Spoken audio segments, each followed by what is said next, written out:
자, 문제풀이 1주차 세 번째 시간입니다. 법률행위의 목적과 관련된 요건들을 보고 있습니다. 확정성, 가능성, 적법성, 사회적 타당성. 요거 관련된 문제들을 보고 있고요. 그중에 이제 사회적 타당성과 관련해서 반사회 질서 행위까지 봤고요. 이제 불공정한 행위 볼 차례입니다. 자, 불공정한 행위, 이제 반사회 질서에 저렇게 같이 묶어서 물어보기도 하죠. 18번. 반사회 질서 또는 불공정한 법률에 관한 설명으로 옳지 않은 것은. 자, 1번. 부첩관계 종료를 해제 조건으로 하는 증여. 이렇게 하면 조건만 무효가 되는 게 아니라 법률행위 전체가 무효가 되죠. 조건만 무효가 되는 게 아니라 법률행위 전체가 무효다. 2번은 공무원에게 부정한 청탁을 하죠. 그 다음에 금품을 교부하죠. 이게 뭐예요? 뇌물이죠. 당연히 반사회 질서 행위로 봐야 되겠죠.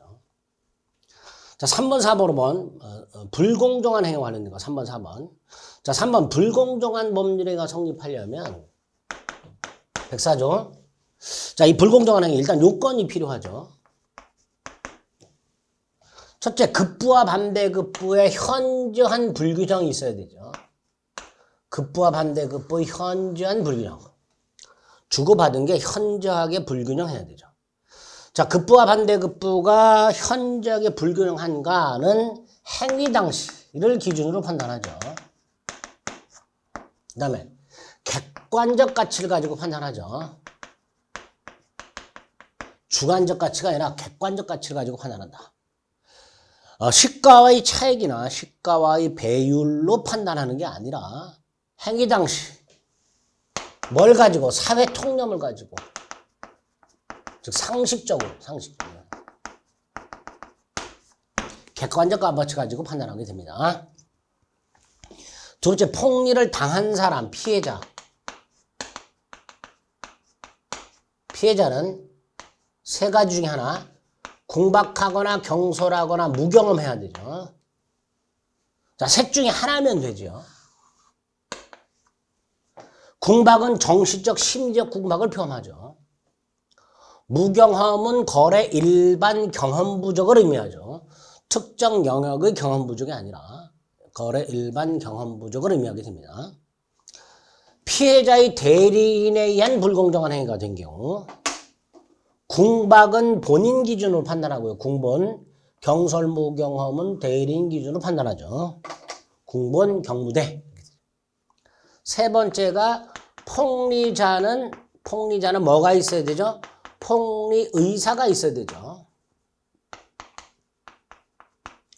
폭리 의사라고도 하고요. 폭리 행위의 악의라고도 하죠. 폭리 행위의 악의. 자, 폭리 의사가 되려면요.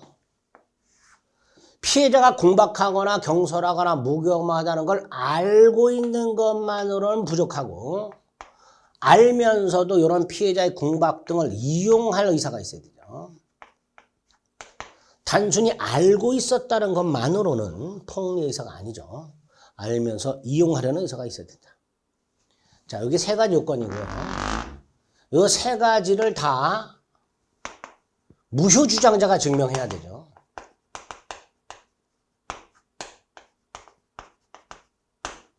무효 주장자가 증명해야 되니까, 설령 급부와 반대급부의 현저한 불균형이 증명됐다 하더라도 피해자의 궁박 따위가 추정되지는 않죠. 피해자 궁박, 경솔, 무경험 따위가 추정되지는 않는다. 요건에 대한 입증 책임과 관련된 이런 지문들이 나오죠. 불공정한 법률행위가 성립하면 역시 절대적 무효죠. 자, 절대적 무효가 나오면 두 가지 기억하자 그랬습니다. 지난 시간에. 첫째, 선의의 제3자에게 대항할 수 있다죠. 있다. 즉 선의의 제3자도 무효예요. 선의의 제3자가 유효를 주장할 수는 없습니다. 그리고 139조 추인. 안 되죠. 따라서 추인하더라도 효력이 없다라고 해야 되죠. 근데 전환은 인정이 되죠. 예외죠. 반사회 질서 행위나 강행 규정 위반 행위는 전환도 안 돼요. 근데 불공정한 행위 많은 전환은 인정이 됩니다. 전환. 그럼 적용 범위가 나오죠. 증여, 기부와 같은 무상행위, 경매, 요놈 적용 안 되죠. 적용 안 됩니다. 반면에 부재소 합의, 불공정한 행위가 될 수 있죠. 비법인 사단, 총회 결의, 종중, 어촌계, 종중재산 분할 총회 결의, 업권 보상금 분배 결의, 이런 것들이 불공정하다면 그럼 불공정한 행위는 무효가 되니까 부재소 합의라든가 비법인 사단 총회 결의에는 적용이 되겠죠. 그래서 요건, 입증 책임, 효과, 그다음에 적용 범위 이런 것들 확인하시고, 효과에서 하나 더 기억할 게 뭐야? 불법 원인급여가 폭리자한테만 적용이 된다라는 거. 그래서 폭리자는 반환 청구할 수 없다, 피해자는 반환 청구할 수 있다. 뭐 이런 것들까지 기억해 주시면 되겠습니다. 그럼 3번. 불공정한 행위가 되려면 피해자는 궁박, 경설, 무경험해야 되는데, 궁박, 경설 그리고 무경험이 아니라 또는 무경험이라고 돼 있으니까 모두 있어야 할 필요가 없죠. 어느 하나만 충분하다. 4. 계약이 불공정한 법률 행위에 대해서 무효일 때 소송은 제기하지 않기로 한다라는 합의. 이것도 불공정한 행위가 되죠. 이것도 무효다. 이것도 무효다. 5번 법률행위 내용이 반사회적인 것은 아니지만 갑이 이렇게 증여를 하기로 했어요. 1억을 줄게. 반사회적인 거 아니죠. 증여는 반사회적 행위가 아니잖아요. 그런데 조건을 붙였어요. 병을 죽여주면. 살인 청부 계약이잖아요. 그죠? 증여 계약을 가장한 살인 청부 계약이잖아요. 그럼 당연히 반사회적 행위는 무효다. 이렇게 되겠죠. 증여 자체는 반사회 질서가 아니지만 부척관계의 종료를 해제 조건으로 하는 증여. 조건 자체가 반사회 질서이죠. 그럼 법률행위 자체가 무효가 된다 그랬죠. 그런 것들 생각하시면 됩니다. 조건 자체가 반사회 질서적이라면 법률행위 전체가 무효가 된다. 뭐 그 내용이 될 겁니다. 그래서 옳지 않은 것 4번이 답이 될 겁니다. 자, 19번 불공정한 행위. 1번 피해자의 궁박경설 또는 무경험을 이용하려는 폭리자의 악의, 폭리행의 악의 요건이죠. 이용 의사가 있어야 된다 그랬잖아요. 2번 추인은 안 되지만 전환은 된다 그랬죠. 전환은 적용될 수 있다. 3번 궁박이라는 것은 경제적 궁박뿐만 아니라 정신적 궁박을 포함한다 그랬죠. 정신적 또는 심적 원인에 기인한 것을 의미한다라고 해야 되죠. 자, 무경험은 뭐라 그랬어요? 특정 영역의 경험 부족이 아니라 거래 일반 경험 부족을 의미한다 그랬죠. 틀렸죠. 5번 불공정한 법률에 해당하는 것을 판단할 때 대리인이 했다. 그럼 궁박은 본인 기준 궁본, 경설 무경험은 경무대, 대리인 기준 이렇게 되겠죠. 궁본 경무대. 옳은 것은 2번이 될 겁니다. 불공정한 행위는 대단히 쉽게 출제가 됩니다. 20번 불공정한 행위가 하나 설명으로 틀린 것은 동그라미 1번 불공정한 행위가 성립하기 위한 요건인 궁박경설 무경험은 일부만 갖춰도 충분하다.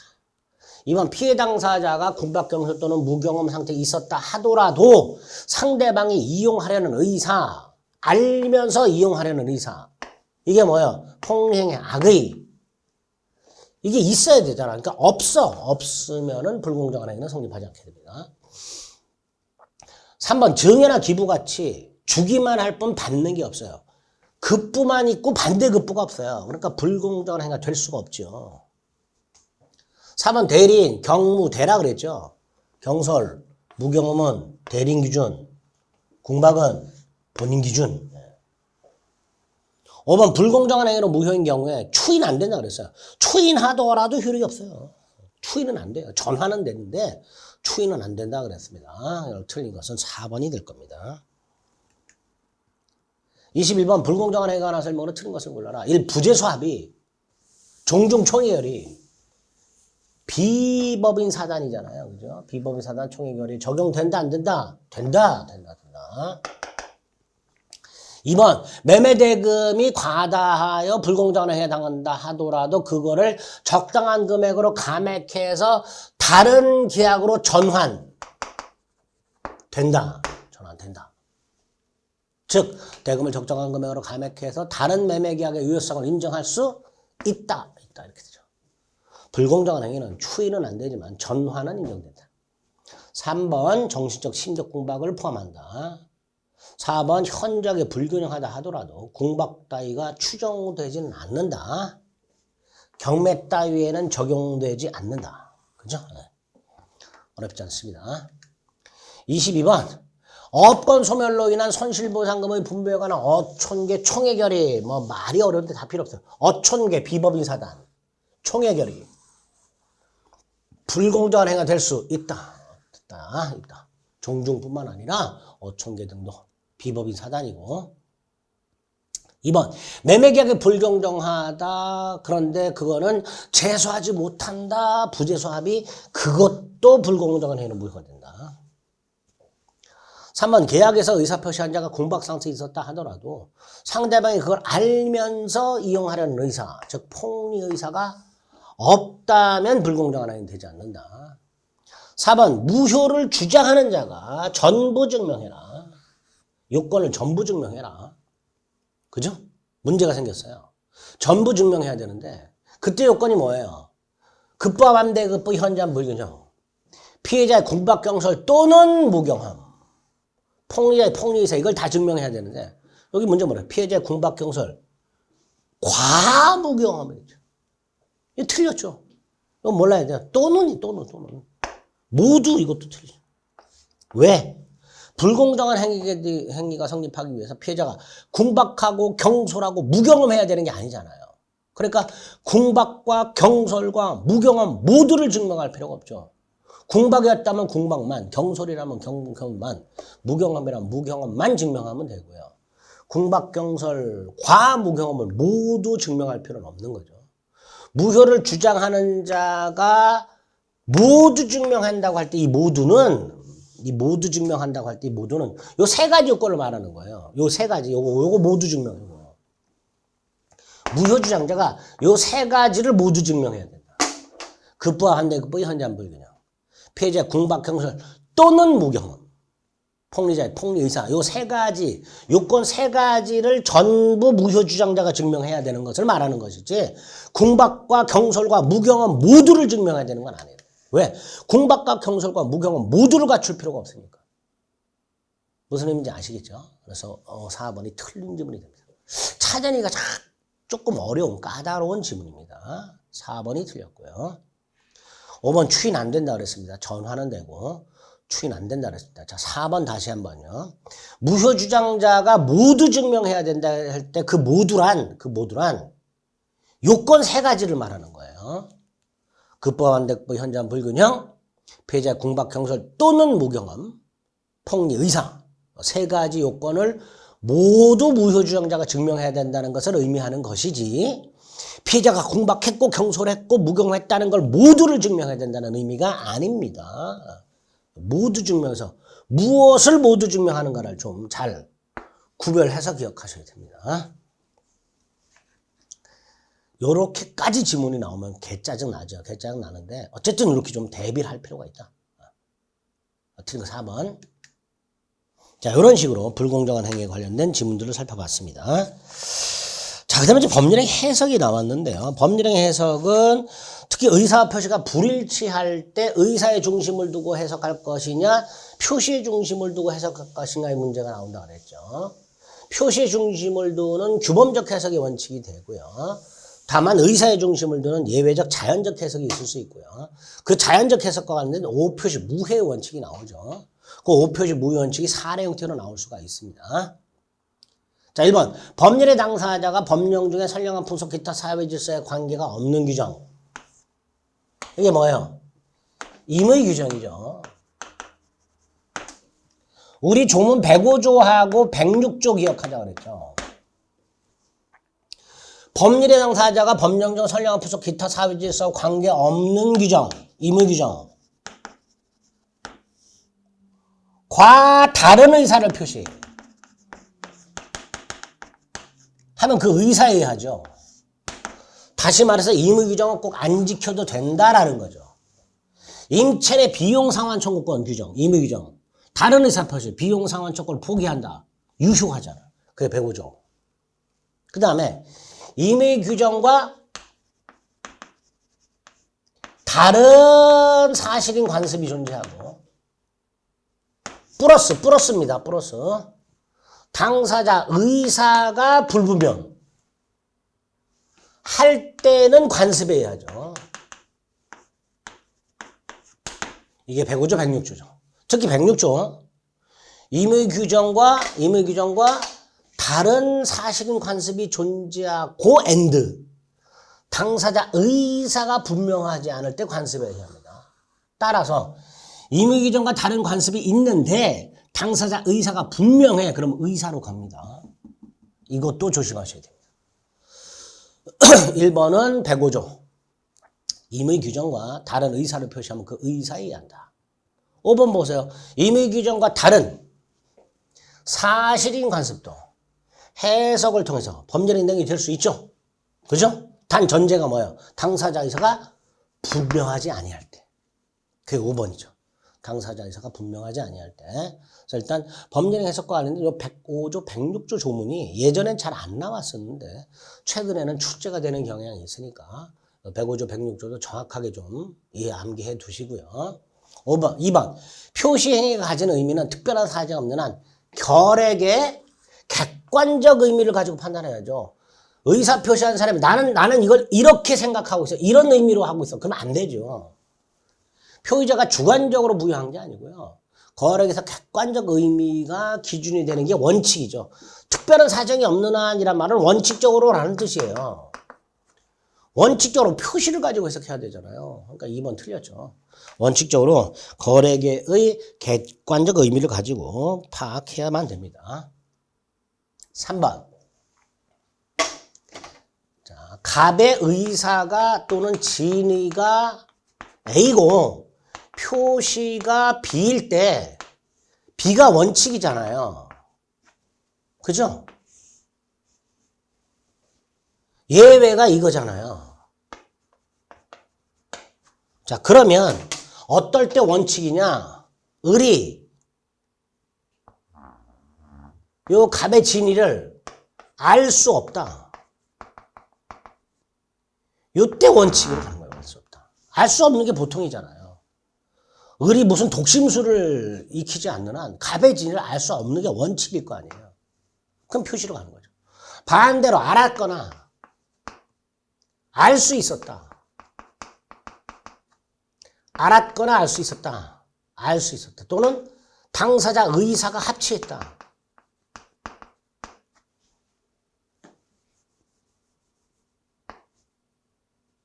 을이 갑의 진의를 알았거나 알 수 있었다. 요 경우하고 갑과 을의 의사가 합치한다. 이때 예외적으로 진의로 가는 거죠. 그러니까 요게 자연적 해석이고요. 요게 규범적 해석이죠. 그 중에 요 자연적 해석, 요게 뭐예요? 오표시 무효죠. 요렇게 기억하시면 됩니다. 그러면 3번. 갑의 진정한 의사를 상대방이 알 수 없다면 표시로 가야 되잖아요. 그게 뭐야? 표시행위로 추산되는 효과의사. 이거 말하는 거죠. 그죠? 당사자 내심의 의사보다는 표시를 가지고서 추측을 하여 단정한, 추측을 해서 확정한 의사를 가지고 해석해야 되겠죠. 이게 규범적 해석이죠. 키워드가 뭐예요? 진정한 당사자의 진정한 의사를 알 수 없다면이죠. 뭐가 전제가 되냐? 상대방이 표의자의 진정한 의사를 알 수 없다면 원칙 표시로 가라. 이런 의미죠. 줄여서 말하면. 4번. 당사자가 계약에 기초되는 사항에서 착각을 해서 구체적 결정을 하지 않았다. 요게 바로 우리가 잘 안 보고 있던 보충적 해석이에요. 갑과 을이 계약을 하면서 둘 다 깜빡해서 내용의 일부를 누락했어요. 내용의 일부를 누락했다는 건 갑도 을도 요거를 생각도 못했고 표시도 못한 거예요. 즉 의사도 없고 표시도 없어요. 따라서 표시를 기준으로 하는 규범적 해석도 불가하고 의사를 중심으로 하는 자연적 해석도 불가하니까 결과적으로 제3자가 상상을 하는 거예요. 뭐라고? 당사자가 이걸 깜빡하지 않았더라면 뭐라고 했을까? 어떻게 합의했을까? 이렇게 상상을 한 거예요. 가상적 의사예요. 이거를 밝히는 걸 보충적 해석이라고 합니다. 표시에 중점을 두는 건 규범적 해석, 의사에 중점을 두는 건 자연적 해석. 근데 의사도 없고 표시도 없어. 각과 R이 계약을 할 때 A, B, C, D 네 가지를 합의를 해야 되는데 A, B, C까지는 합의를 했어. 근데 D는 누구라 그랬어? 깜빡하고 각과 R이. 그럼 이 D는 해석을 통해서 보충을 해야 될 거 아니에요. 근데 이 D는 당사자가 깜빡하고 누구라 그랬으니까 이 D에 대해서는 의사도 없고 표시도 없는 거예요. 그럼 어떻게 해야 돼? 제3자가 상상을 하는 거야. 각과 R이 A, B, C에 대해서 합의를 했는데 깜빡하고 D를 합의 안 했다. 만약에 각과 R이 계약 당시 깜빡하지 않았다면 이 D에 대해서 어떻게 합의했을까라고 상상을 해보는 거란 말이죠. 그런 해석을 뭐라 한다? 그걸 보충적 해석이라고 하는 거예요. 자, 그게 말이 이렇게 나온 거예요. 계약 당사 쌍방이 착각을 해서 어떤 사항에 대해서 A, B, C, D 중에서 D에 대해서 전혀 약정을 하지 않았다. 즉 그 사항에 대해서는 의사도 없고 표시도 없더라. 그러면 자연적 규범적 해석이 불가하니 결국은 보충 해석할 수밖에 없다. 이 보충은 뭐야? 상상하는 거라 그랬죠. 당사자가 실제 생각한 게 아니라니까. 실제 생각 자체를 안 했다니까. 객관적으로 추인되는 의사 뭐예요? 상상을 해서 인정되는 의사. 그죠? 추정을 해서 인정되는 의사. 추측을 해서 인정되는 의사.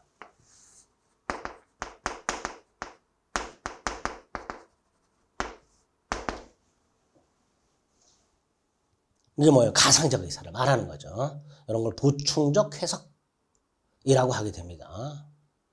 5번 사실인 간섭도 해석이 될 수 있다 그랬죠? 법률적 내용이 될 수 있다 그랬습니다. 2번이 틀렸죠? 표시행위 가진 의미는 원칙적으로 거래계에서의 객관적 의미가 표준이 됩니다. 틀렸죠? 객관적 의미가 표준이 된다. 어쨌든 105조 106조 조심하시고요. 4번 같은 건 거의 처음 제가 설명을 드린 겁니다. 이런 보충적 해석이라는 것도 있구나 정도. 3번 같은 경우 이렇게 기계적으로 당사자의 의사를 상대방이 알 수 없었다나 알았거나 알 수 있었다를 구별하자. 그다음에 24번이 그 자연적 해석이 적용된 오표시 무해의 원칙에 관련된 문제죠. 단독으로 자주 나옵니다. 갑은 자기 소유 X토지에서 을과 계약을 체결했으나 X토지 지분등의 착각을 일으켜서 Y토지에 관해서 을명의로 의존되어 있다. 갑과 을 사이에요. X토지에 대해서 매매하기로 의사가 합치한 거야. 근데 이 X토지의 지분을 깜빡해서 계약서에는 Y토지라고 표시하고 등기를 넘겨준 거예요. 그죠? 근데 아무리 계약서에 Y토지로 O표시 잘못 표시했다 하더라도 양당사자가 X토지를 계약하기로 의사가 합치가 됐으니까 이 O표시는 고려할 필요가 없다. O표시 무해 이렇게 돼요. 따라서 계약은 X토지에 관하여 성립하였다. 이렇게 되겠죠. Y토지는 계약을 한 적이 없다 말이죠. 따라 Y토지에 대한 등기는 무효죠. 계약은 X토지에 관해 성립했고 Y토지 표시는 고려할 필요가 없으니까 Y토지는 계약을 한 적이 없는 거고 따라서 Y토지에 대한 계약 등기는 무효가 되는 거고요. 기억은 의사표시 불합치로 인하여 계약은 성립하지 않았다. 자체가 틀렸죠. X토지에 대한 매매 의사 합치가 있다니까. 자, 자연적 해석은 차고 취소할 수가 없지요. 왜? 표시는 고려 안 하니까. 의사만 고려하니까. 자연적 해석은 의사만 고려할 뿐 표시는 전혀 고려하지 않기 때문에 차고 취소할 수가 없습니다. 자, 그 다음 Y토지 등기는 무효라고 그랬어요. 이게. 그리고 등기엔 공신력이 인정이 안 되니까 설령 이거를 병이 샀다 하더라도 병 보호 규정이 없단 말이에요. 따라서 병은 소유권을 취득할 수가 없다 이렇게 되죠. 병은 선악불문하고 소유권을 취득할 수가 없습니다. 이렇게 5표시 무효의 사례 형태의 문제를 대비해서 정리를 잘 해주셔야 됩니다. 24번. 자, 25번. 앞에서 봤던 거 쭉 이제 다 모아가지고 한번 이렇게도 나올 수 있죠. 범죄에 관한 설명으로 옳은 것은 틀린 것은 이렇게. 자, 1번. 어떤 의사표시가 비진의 표시로서 무효라고 주장하는 자는 그에 대한 증명 책임을 진다. 이건 이제 나중에 비진의 표시에서 볼 건데 간단하게 갑이 여러 개 비진의 표시했어요. 진이 아닌 의사표시. 원칙, 의리, 선의, 무과실의를 전제로 비진의 표시는 유효하죠. 반면에 예외, 의리, 알았거나 갑의 진이 아니면 알았거나 알 수 있었다면 갑의 비진의 표시는 무효가 되잖아요. 이게 107조 1항이잖아. 표의자가 진이 아님을 알고 한 것이라도 그 효력이 있다. 그러나 상대방이 진이 아님을 알았거나 알 수 있었을 경우는 무효가 된다. 이렇게 되죠. 여기서 이 의뢰 선의 무과실 추정이 된다 그랬잖아요. 그러니까 을은 이 선의 무과실을 증명할 필요가 없고요. 비진의 표시가 무효라고 주장하는 자가 이걸 입증해야 된다. 비진의 표시가 나의 비진의 표시는 무효다라고 주장하는 자가 그 무효이기 위한 요건 상대방의 악의 또는 과실을 입증해야 된다. 그 요거죠. 무효라고 주장하는 자가 입증해라. 2번 불공정한 행위에 해당되는지 여부는 언제를 기준으로 판단한다고 그랬어요? 행위 당시 뭘 가지고? 객관적 가치를 가지고 평가해서 판단해야 된다. 3번 각괄이 하나의 법률, 하나의 매매계약을 둘러싸고 내용이 다른 여러 개의 계약서가 순차 작성됐을 때 가장 먼저 작성된 계약이 아니라 가장 나중에 작성. 당연하죠. 처음 계약하고 내용을 바꿔서 계속 계약서를 바꿨을 테니까 가장 나중에 작성된 계약서에 정한 계약 내용대로 계약이 성립했다고 해석해야 되겠죠. 4번 매매계약서에 계약상에 대한 이의가 생겼을 때 매도인 해석에 따른다는 특약조항. 이거 법원의 법률행 해석권. 이 전속적 권한입니다. 구속한다 안 한다. 구속하지 않는다. 법원은 이 조항에 구애받지 않는다. 법률행위 해석 권한은 전속적으로 법원의 권한입니다. 그러니까 매도인 해석에 따른다는 특약조항이 있다 하더라도 법원은 그 특약조항에 구애받지 않습니다. 법원은 매도인 해석에 따를 필요가 없어요. 법원이 합리적으로 해석을 해야 됩니다. 그래서 계약서에 이의가 생기면 매도인 해석에 따른다라는 특약조항이 있다 하더라도 이 특약조항은 법원을 구속하지 않습니다. 법원은 구애받지 않습니다. 자, 5번은 법률행위 해석과 관련해서 당사자가 누구냐를 확정하는 것도 법률행위 해석으로 해결하게 됩니다. 이렇게. 자, 을과 병이 매매계약을 한다 만약에. 근데 계약서에는 매도인 갑, 매수인 을이라고 써있더라. 매수인 병이라고 써있더라. 이렇게. 계약서에는. 다시 말해서 매매계약이라는 법률 행위를 한 자와 계약서에 매도인이라고 되어 있는 명의인이 다르더라. 이렇게. 행위자와 명의인이 다르다면 행위자가 매도인이냐 명의인이 매도인이냐를 확정해야 되는 문제가 생기죠.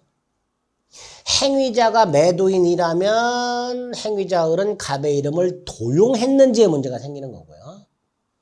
명의인이 매도인이라면 행위자 을은 대리인이냐의 문제가 생기는 거고 그 다음에 대리권이 있냐 없냐의 문제로 따져가야 되는 거죠. 이렇게 행위자와 명의인이 다를 때 누구를 계약 당사자로 볼 것이냐. 우리 대법원 행위자와 상대방의 의사가 일치하면 일치한 대로 을병 모두 을이라고 생각했다면 을병 모두 갑이라고 생각했다면 갑 이렇게 되겠죠. 일치하면 일치한 대로. 일치하지 않으면 일치하면 일치한 대로 일치하지 않으면 상대방 입장에서 상대방이 합리적인 사람이라면 누구를 계약 당사자로 이해했는가에 따라서 당사자를 확정해라. 이게 판례 문구죠. 그대로 기억하세요. 그래서 5번 행위자 을이 타인 갑의 이름으로 계약을 했을 때 행위자 을과 상대방 병의 의사가 일치하면 일치한 대로 행위자 또는 명의인을 계약 당사자로 확정해라. 반면에 일치하지 않으면 상대방 입장에서 상대방이 합리적인 사람이라면 누구를 계약 당사자로 이해했는가를 가지고 확인해라. 뭐 이렇게 되겠죠. 이런 것들이 법령의 해석에서 법령의 파트에서 나올 수 있는 문제다라고 생각하시면 되겠습니다. 자, 목적과 관련된 문제들을 웬만한 거 출제 가능한 것들 쫙 낱낱이 살펴봤고요. 살펴보면서 내가 어디가 부족하구나. 내가 이 문제를 이렇게 잘못 파악하고 있었구나. 내가 몰라가지고 이 문제가 파악이 안 된 거구나. 이런 것들을 여러분들이 하나하나 체크해가지고 이런 강의에서 다시 한번 꼭 확인을 해 주셔야 됩니다. 정환이는 그리고 이걸 이렇게 푸는구나. 이렇게 푸는 방법도 자꾸 숙지를 해 나가셔야 됩니다. 자, 민법 정지 두 번째가 의사표시이고요. 의사표시에서는 비정상적 의사표시가 나오죠.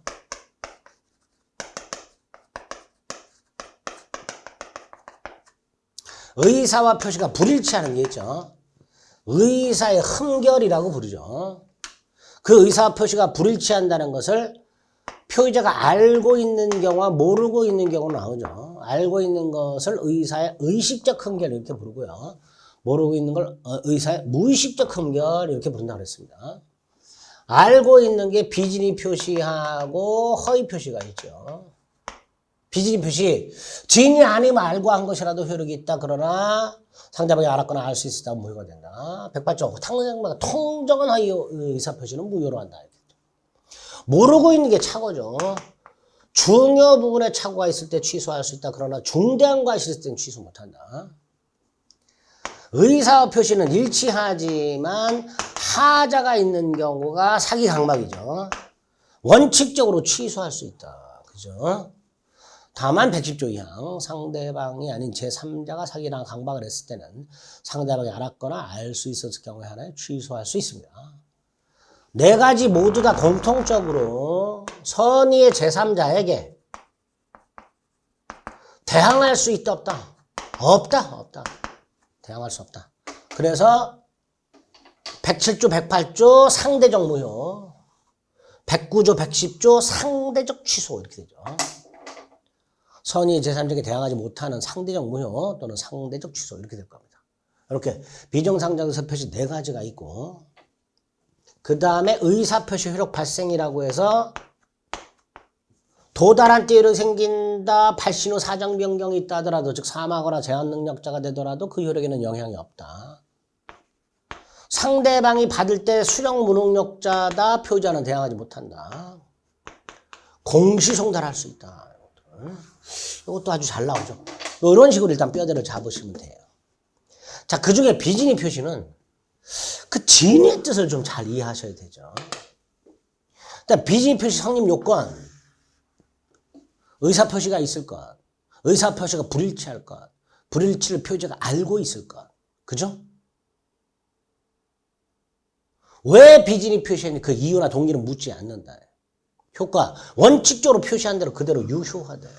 상대방이 알았거나 알 수 있었을 경우에는 무효가 된다. 단 그 무효를 가지고 선의의 제3자에게는 대항하지 못한다.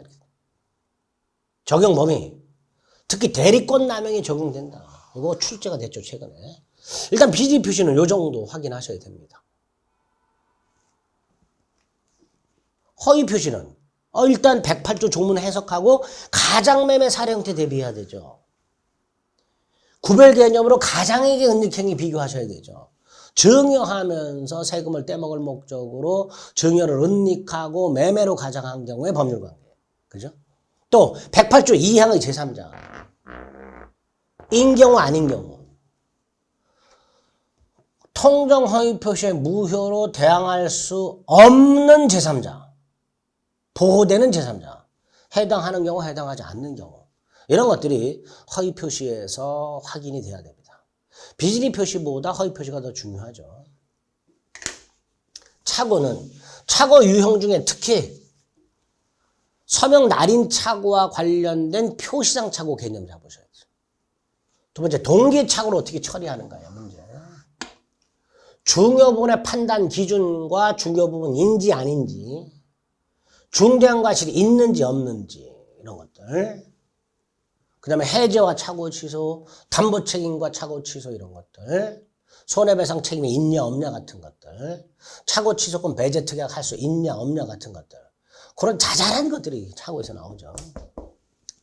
사기 강박은 위법한, 기망 위법한 강박 여부.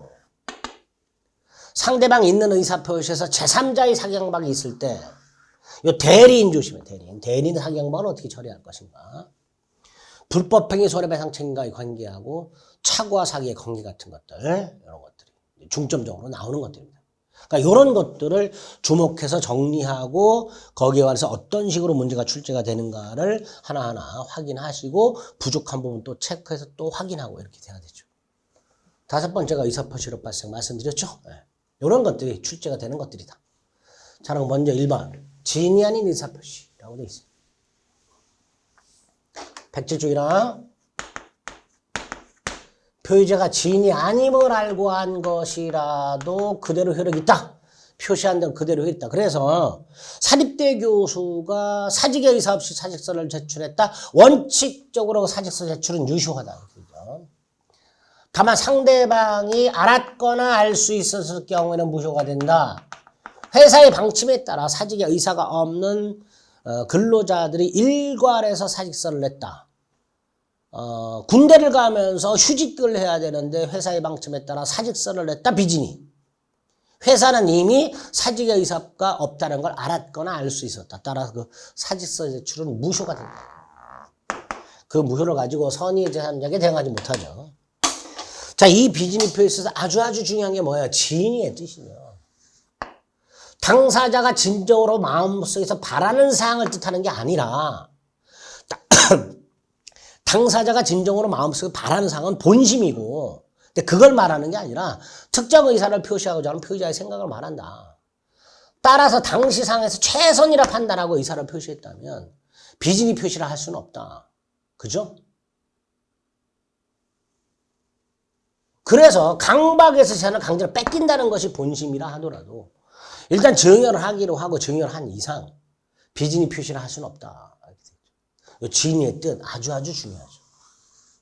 나머지는 이제 요건과 효과를 물어보는 거예요. 동그라미 1번. 사용자의 퇴직권에 의해서 회사가 퇴직하라.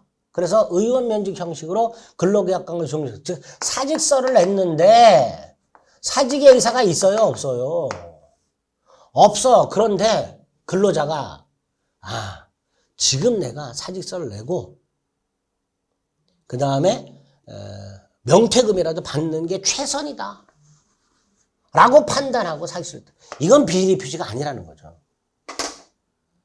문구가요 최선이라고 판단하고 표시했다 이렇게 봐요. 이게 포인트예요. 지금 이 상황에서는 이게 최선이다. 대출을 받을 수 없는 갑을 위해서 을이 자기 이름으로 대출을 받아. 사립학교 법인이 직원에게 네 이름으로 대출 받아와. 안 받아오면 너 나가. 그래서 을이 내가 내 이름으로 대출을 받아오는 게 최선이다 지금. 내 이름으로 안 받아오면 나는 그만둬야 된다. 일단은 내 이름으로 대출을 받아오는 게 최선이다 라고 판단하고 대출을 받아왔다. 비진이 표시를 할 수는 없다. 이게 판례잖아요. 그래서 1번 문구를 꼭 기억하세요. 당시 상황에서 최선이라 판단하고 의사를 표시했다면 비진이 표시를 할 수는 없다. 2번 상대방이 표의자의 진의하면 알았거나 알 수 있어 하면 무효다. 이거 취소할 수 있다고 출제가 된 적이 있죠. 취소할 수 있다가 아니라 무효입니다. 자, 이때 상대방의 선의 무과실은 추정되니까 상대방의 선의 무과실을 증명할 필요가 없고 비진이 표시가 무효다라고 주장하는 자가 상대방의 악의 또는 과실을 입증해라. 이렇게 되죠. 무효 주장자가 상대방의 악의 또는 과실을 입증해라. 선의 제한적에 대응하지 못하죠. 의사표시와 관련된 규정은요. 재산상 법률행위에 적용돼야 되죠. 따라서 혼인과 같은, 입양과 같은 가족법상 행위에는 적용되지 않는 것을 원칙으로 합니다. 틀린 거 1번. 진위의 뜻과 같아서 꼭 기억하셔야 될 판례 문구입니다. 2번 공법행위에도 적용 안 되죠. 소송행위와 같은 공법행위에도 적용이 안 되고요. 공무원의 거짓 사직서 제출 이런 거 생각합니다. 적용 안 된단 말이죠. 따라서 상대방의 지부지를 묻지 않고 그대로 표시한 대로 효력이 생깁니다. 2번 대리인의 진위가 본인의 이익이나 의사에 반하여 자기 또는 제3자 이익을 위한 배임적인 것, 배임적 대리행위. 원칙적으로 유효하죠. 갑, 은행, 직원을 이 예금 업무를 수권하여 예금 계약을 체결하고 대리인으로 체결한 거죠. 그 예금을 횡령한 경우 이 을은 자기 또는 제3자 이익을 도모한 배임적 대리 행위를 한 거죠. 원칙 갑에게 유효하다. 단 상대방이 알았거나 알 수 있었다면 비진위 표시 규정을 유추하여 무효다. 이런 걸 대리권 남용이라고 하죠. 그 대리권 남용에 비진위 표시 규정이 유추 적용된다 그랬습니다. 상대방이 알았거나 알 수 있었다면 107조랑 단서를 유추해서 본인에게 무효다. 3번 나왔죠? 최선이라고 판단하고 의사를 표시했으니까 비진위 표시를 할 수 없다. 재산을 강제로 뺏긴다. 강박이 있었다. 강박을 이유로 취소할 수 있었지만 비진위 표시를 할 수는 없다. 그죠? 강박을 이유로 취소할 수 있었을 뿐 비진위 표시를 할 수 없다. 5번 진정으로 마음속에서 바라는 사항을 뜻하는 게 아니라 특정 의사를 표시하고자 하는 표의자의 생각을 말한다. 특정 의사를 표시하고자 하는 표의자의 생각을 말한다. 잊지 마세요. 진위의 뜻. 3번 공무원 이 일괄 사직서를 제출했다. 비진위 표시는 적용이 없다. 설령 거짓 사직서 제출이라 하더라도 상대방의 지부지를 묻지 않고 유효. 그대로 유효. 표시한 대로 그대로 유효. 2번 갑은 증여 의사 없이 금반지를 을에게 주었고 비진이죠. 무슨 의사 없이 뭐뭐하였다. 비진이. 자, 갑이 을에게 금반지를 비진이로 증여. 을이 다시 병에게 팔았는데 을이 선의무과실이에요. 그럼 증여가 유효하잖아요. 증여가 유효하다면 을이 소유권 취득한 거잖아요. 따라서 병은 소유자하고 거래했으니까 악의라도 소유권을 취득해야죠. 3번 갑주식회사의 근로자 을이 군복무를 위해서 세상집에 따라 사직서를 제출, 휴직계를 내야 되는데 사직서 제출, 비진위 표시. 그죠? 회사도 알잖아요. 따라서 사직서 제출 및 퇴직은 무효 이렇게 되죠. 즉, 이 을은 휴직한 상태가 되는 거예요. 퇴직 및 재입사 처리는 무효. 대출을 받을 수 없는 갑이 을을 시켜서 대출을 받을 수 없는 을이 갑에게 얘기해서 갑이 자기 이름으로 대출을 받았다. 사립학교법인 을이 갑에게 네 이름으로 대출 받아올래 그만둘래. 갑의 입장에서는 내가 대출을 받는 게 최선이라 판단하고 자기 이름으로 대출을 받았다. 비진위 표시를 할 수는 없다. 최선이라고 판단하고 의사를 표시했기 때문에 비진위 표시를 할 수는 없다. 5번 무효라고 주장하는 자가 상대방의 악의 또는 과실을 증명해라. 상대방의 선의무과실은 추정되니까 이렇게 되겠죠. 틀린 거 1번. 4번 사례 형태로도 나오기도 하죠. 갑이 을에게 증여 의사 없이 증여.